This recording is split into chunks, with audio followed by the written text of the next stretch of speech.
Halo Sobat Friendly, di video kali ini kita akan coba untuk menyelesaikan permasalahan tentang zat dan sifatnya.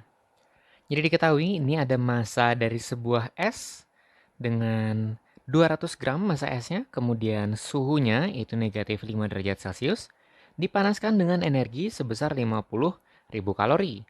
Kemudian diketahui kalor lebur esnya 80 kalori per gram, kalor jenis esnya 0,5 kalori per gram derajat Celcius, kemudian kalor uap airnya adalah 540 kalori per gram, kemudian kalor jenis airnya 1 kalori per gram derajat Celcius.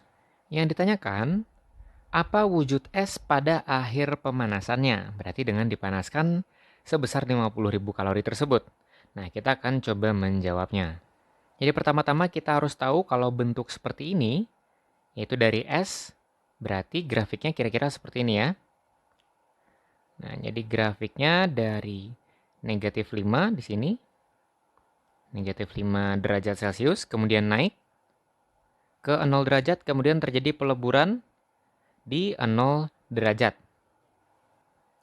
Sehingga kita akan menghitung dari negatif 5 sampai dengan 0, itu berapa kalori yang dibutuhkan.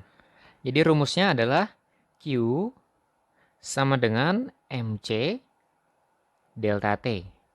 Dengan masanya adalah massa S-nya tadi 200, kemudian C-nya adalah kalor jenis S-nya, yaitu 0,5, kemudian delta T-nya adalah negatif 5 dan 0, berarti selisihnya atau delta temperaturnya adalah positif 5.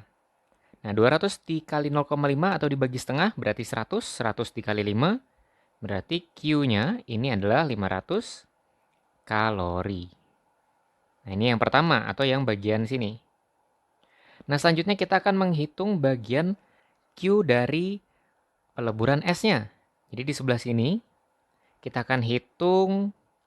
Nah, rumusnya kali ini adalah Q sama dengan M dikali L atau massa dikali dengan kalor lebur esnya.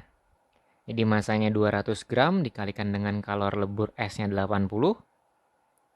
Berarti 200 dikali 80 ini kita dapatkan sebesar 16.000 kalori.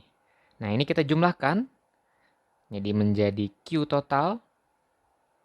Jadi Q totalnya adalah 500 kalori ditambah 16.000 kalori.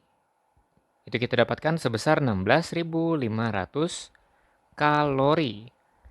Nah, ini adalah nilai yang dibutuhkan untuk meleburkan seluruh esnya dari suhu negatif 5 derajat sampai dengan 0 derajat. Nah, kalau kita ingat tadi dari awal nilai kalor pemanasannya adalah 50.000. Berarti tersisa itu 50.000 kalori dikurangi 16.500. Nah, ini tersisa sebesar 33.500 kalori. Nah, jadi masih tersisa cukup banyak energinya, yaitu sebesar 33.500 kalori. Berarti ini bisa kita gunakan untuk menghitung grafik yang lainnya. Nah, kali ini grafiknya adalah dari 0 derajat sampai dengan naik ke atas. Jadi ini 0 derajat, kemudian naik ke atas, sampai nanti di 100 derajat, tempat dia mengalami penguapan airnya. Nah, jadi kita akan menghitung yang bagian sebelah sini. Jadi Q sama dengan MC delta T lagi. Masanya masih sama 200 gram. Dan kalor jenisnya yang digunakan adalah kali ini kalor jenis air, karena sudah menjadi air seluruhnya. Sedangkan untuk delta T-nya atau selisihnya berarti dari 0 sampai 100 derajat itu selisihnya sebesar 100 derajat Celcius. Jadi ini 100 derajat Celcius. Artinya Q-nya untuk dari 0 sampai menjadi 100 derajat ini memerlukan 20.000 kalori. Nah, kalau kalian lihat 20.000 kalori dengan 33.500 kalori, ini masih menghasilkan sisa energi sekitar 13.500 kalori. Berarti 13.500 kalorinya ini bisa kita hitung untuk menentukan berapa massa air yang menguap dan yang masih menjadi air.